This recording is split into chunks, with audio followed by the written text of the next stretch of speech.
Baik, sahabat ADC channel dimanapun Anda berada, bertemu lagi bersama kami di ruang yang sama, yaitu ruang virtual. Anda dari kejauhan dan kami dari dekat Anda.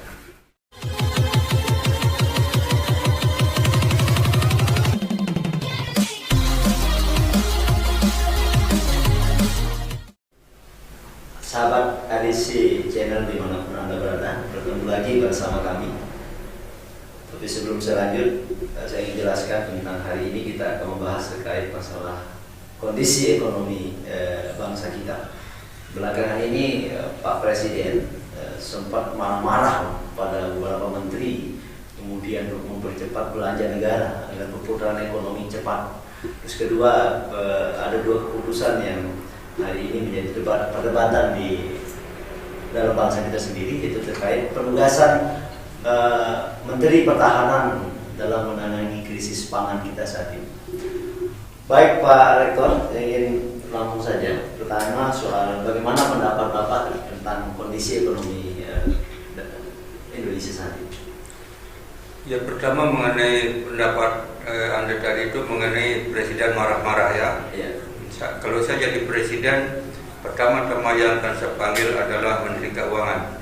Saya bertanya pada Menteri Keuangan, Menteri Keuangan, apakah sudah ada transfer semua dana itu pada kementerian, pada semua kementerian yang memerlukan? Siapa tahu jawabannya belum Pak, karena tidak ada uang. Ya. Atau dia mengatakan tidak cukup Pak uangnya.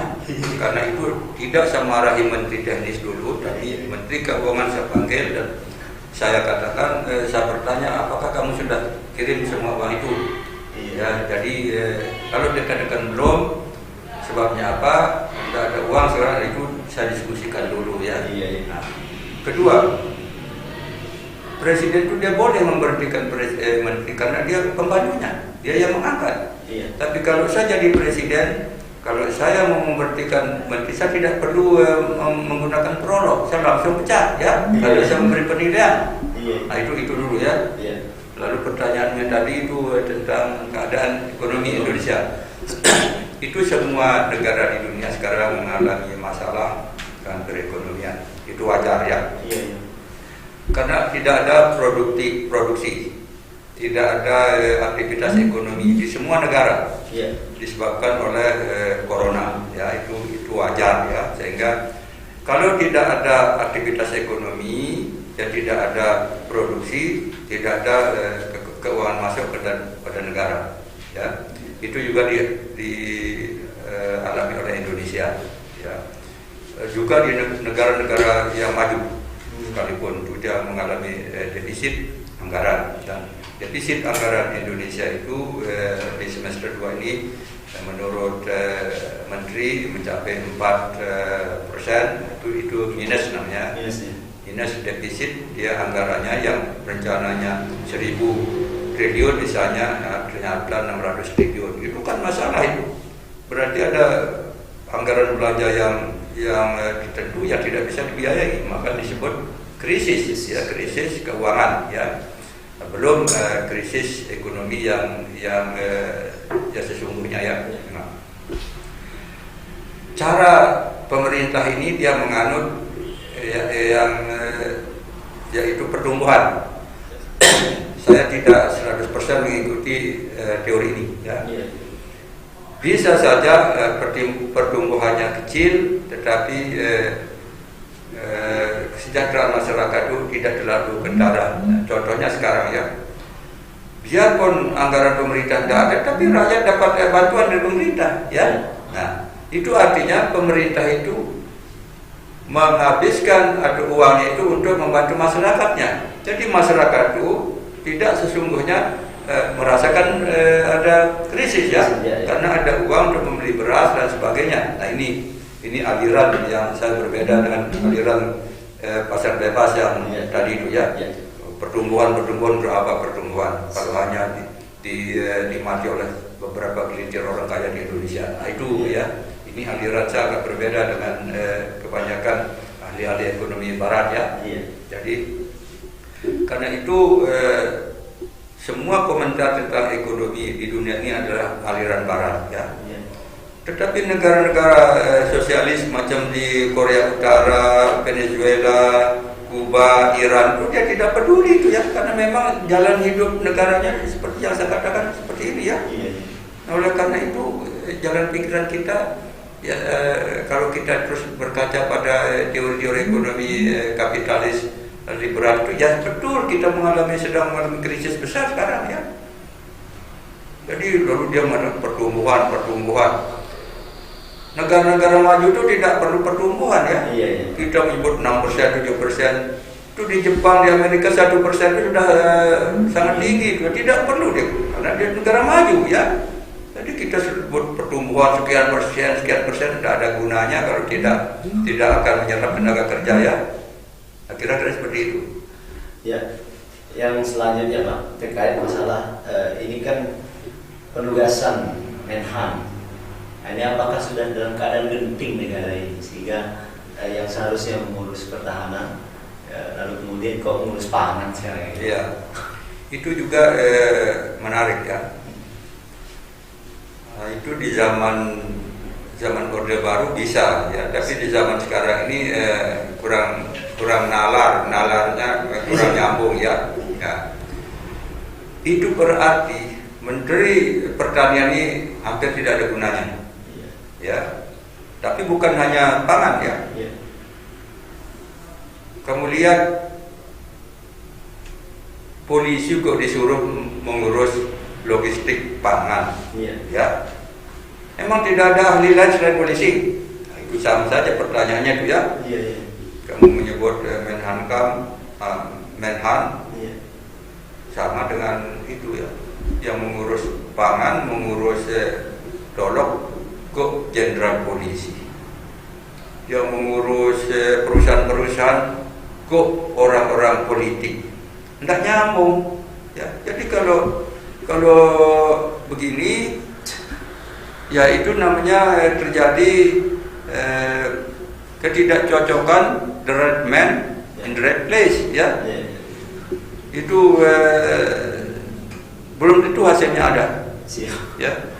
Belum tentu hasilnya ada. Jadi itu juga bisa saja disebabkan oleh Presiden menggunakan pertimbangan politis atau di dalam keadaan itu dia bingung ya, siapa orang yang kuat yang akan bisa mempercepat produksi ini, mungkin si ini ya. Kan belum teruji sebelumnya kan. Ya, beliau itu memang dia ahli militer kan, Pak Prabowo masa dia ahli pertanian misalnya kan. Tetapi kalau dia tujuan ketegasannya sudah kirimkan saja semua tentara sana yang mencangkul tanah di Kalimantan Tengah ya. Nah, itu seperti itu akan menjadi tidak mudah ya. Tidak mudah, tapi tidak apa-apa, itu hak presiden untuk menugaskan siapa saja yang dia mau kan.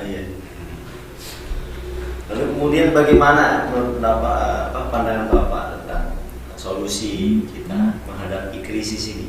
Karena kalau jangan sampai bangsa kita terjadi mengulang sejarah 1998, karena ada belakangan ini kita lihat Pak, banyak demonstrasi, apakah disebabkan oleh undang-undang HIP, ada undang terus kedua disebabkan oleh penolakan Omnibus Law dan sebagainya. Lalu seperti apa yang kita bertindak sebagai bangsa ini? Itu begini ya, rakyat Indonesia ini sebenarnya sebelum terjadi krisis memang sudah menderita ya. Jadi dia tidak terkejut dengan penderitaan ini yang saya mau sampaikan. Kita memang dalam keadaan menderita, sulit pekerjaan, dan sekarang tambah sulit lagi. Jadi untuk masyarakat ketahanannya sudah kuat dari dahulu sampai sekarang ya. Nah sekarang apa yang harus kita lakukan sekarang, saya kira yang dilakukan oleh pemerintah ini tidak terlalu salah, tapi dia mengikuti negara-negara lain, misalnya menyediakan 600 triliun untuk ini ya. Tapi saya mau bilang begini ya, karena masyarakat ini tapi rahasia ya, saya mengatakan rahasia, mungkin tidak diketahui oleh pemerintah ya. mungkin tidak diketahui oleh pemerintah. Apa rahasianya? Rakyat Indonesia ini sudah punya pengalaman menderita. Jadi jangan habiskan uang yang sudah direncanakan itu. Ya, kalau dia bilang sampai Desember, tapi kalau sampai September rakyat tenang-tenang saja, sudah biarin aja ya. Jadi tidak bisa menghemat ya. Ini rahasia juga. Jadi defisit itu tidak sampai 6% atau 7% ya. Nah, yang kedua, ada keliru pemerintah itu menaikkan defisit, ya, menaikkan defisit begitu besar dengan cara membuat program-program yang saya katakan tadi itu ya. Ini keliru.